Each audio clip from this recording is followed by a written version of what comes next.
Chapter 38, To the Dungeon. The strange threesome made their way down the golden stairs of the castle.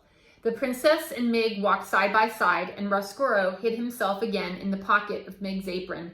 And Meg pointed the sharp tip of the knife at the princess's back, and together they went down, down, down. The princess was led to her fate as around her everyone slept. The king slept in his giant bed with his crown on his head and his hands crossed on his chest, dreaming that his wife, the queen, was a bird with green and gold feathers who called his name, Philip, Philip, Philip, without ceasing. Cook slept in a too-small bed off the kitchen, dreaming of a recipe for soup that she could not find. "Where did I put that?" she mumbled in her sleep. "Where did that recipe go?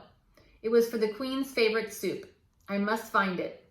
And not too far from the cook, in the pantry, atop a bag of flour, slept the mouse, Despereaux tilling, dreaming, as you know, reader, of knights in shining armor, of darkness and of light. And in the whole of the dark and sleeping castle, there was only the light of the candle in the hand of Despereaux. The candle shone on the princess's dress and made it sparkle, and the princess walked tall in the light and tried not to be afraid. In this story, reader, we have talked about the heart of the mouse and the heart of the rat and the heart of the serving girl Despereaux, but we have not talked about the heart of the princess.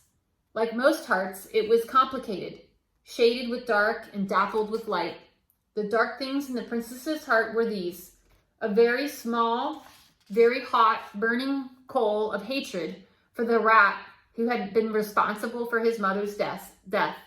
And on the other darkness was a tremendous sorrow, a deep sadness that her mother was dead and the princess could now only talk to her in her dreams.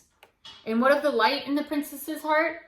Reader, I am pleased to tell you that the P was a kind person, and perhaps more important, she was empathetic. Do you know what it means to be empathetic? I will tell you. It means that when you are being forcibly taken to a dungeon, when you have a very large knife pointed at your back, when you are trying to be brave, you're able still to think for a moment of the person who is holding the knife. You are able to think, "Oh, poor Meg. She wants to be a princess so badly, and she thinks that this is the way. Poor, poor Meg.